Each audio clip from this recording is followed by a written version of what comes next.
I was in the can return today.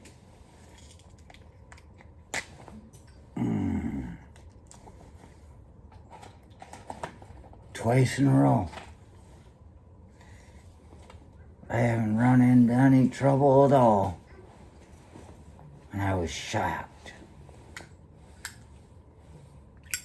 Everybody was quite friendly. I even kind of pushed something in a direction I shouldn't have been. Just to see how it would go. No problem at all.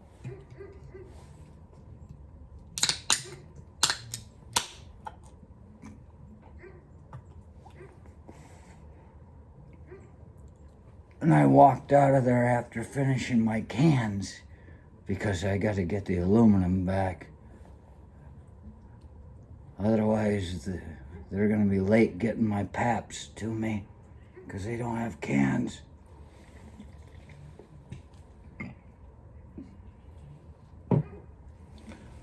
I walked out, and right there, on my shopping list, along with bathroom tissue and something else, was bleach, and the bleach was right there, and I said, bleach. I'm grabbing my bleach, and I'm putting it in my cart. And some guy walks by as I'm doing it. And he says something.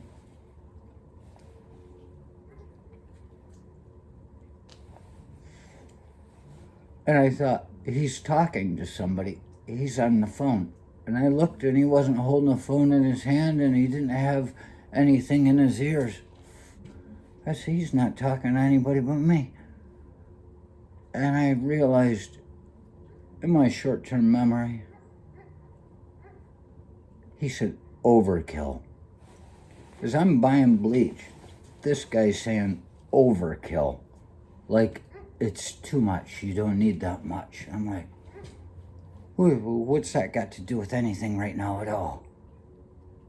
Didn't we used to buy bleach 4 years ago? No more? Wasn't bleach a common product? I mean,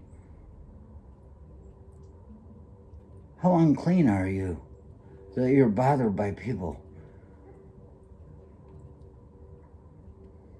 All you gotta do is watch Henry, Portrait of a Serial Killer, and you can see how much of a mess you can make in the bathroom. It needs to be cleaned up. You won't go long if you can't clean up after yourself. It's part of being a decent individual in these days and times.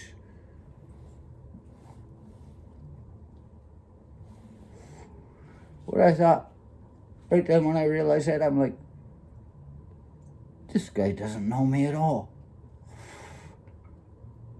I mean, it was a few years ago, 2-3 years ago. I got home with my groceries and the receipt fell out and I looked at it and I had to show neighbor Heather. I'm like, look at that. I said, what do they think of a damn grocery list like that? The receipt says bleach, latex gloves, rope, those stretch zip tie things, beer, milk, and pizza. That's what was on it. And I said, well, if you're going to have her around for a while, you got to feed her. I had the pizza for her, and I get that too. Every once in a while you got to put something through your body. The beer and the milk was for me. I have heard some dangerous people really like... No, siete. Siete just come running at me. Oh, siete, we got a siete sighting. Oh, it's okay. Oh, siete. Shit, he knows anybody looks at you and doesn't know what they're getting out of you, then it's their own fault. It's their own problem.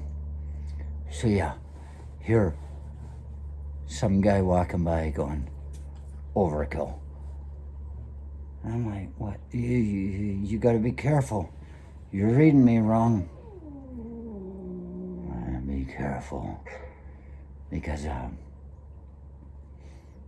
I've often been mistaken for somebody.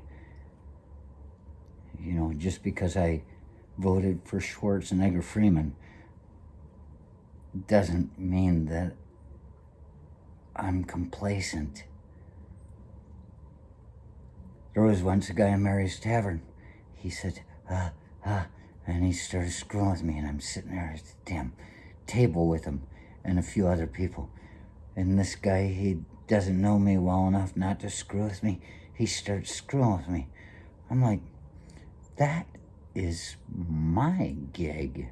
I screw with people. And I said, you need to shut the fuck up. And he was still trying to screw with me. And I said, and he attacked me just out of nowhere, the way that they do. And so I was up and pushing him across into the corner of the bar.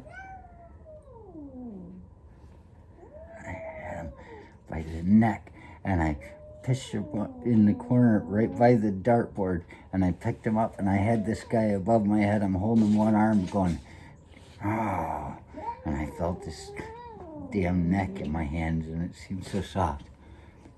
And I said, oh, and I squeezed just a little bit. It felt so good, and I didn't know if I could stop. And I looked at him, I said, don't fuck with me. And he was like, and he had his arms out. He was trying to get me, but I got long arms. He couldn't get anywhere near getting me. And I got him, and don't fuck with me. And Andy, a guy that I'd become friends with in Gaylord, ex-Marine, or a Marine,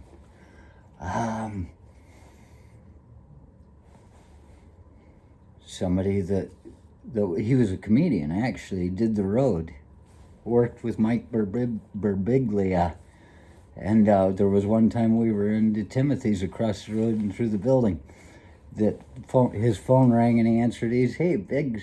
And he was talking to Mike Birbiglia, so I guess he was doing all right. And but he's a Marine, and I got this guy up there, and I'm just using my half Polak, half hillbilly retard strength, and he taps on my shoulder. Andy, he says, Andrew, he says, you gotta let him go, Judas. And I was like, and I looked at him, I said, oh, okay. And so I let him down. And then Tony kicked me out for like a night or a week or something. And that guy turned out he was out for 2 weeks because he beat his girlfriend up in the parking lot. And then I ran into him and he bought me a drink. The next time sitting there one day, he says, you remember me, Judas? And I looked at him, I said, I have no idea who you are. He says, you were the guy that had me in the corner over there a couple of weeks ago. And I'm like, oh, yeah. He said, can I buy you a drink? I said, okay. Why? Because I pushed him to the point that he needed to just take all his strength and abuse somebody, and he saw that it didn't do well for him, so he learned he needs to keep himself under control. And I got a drink out of it. Here's to you, Lemmy. Point is, there's always going to be some long-haired, skinny, giggly fucker going, that you think you can just attack and you're going to get your fix. Don't fuck with people you don't know. Overkill.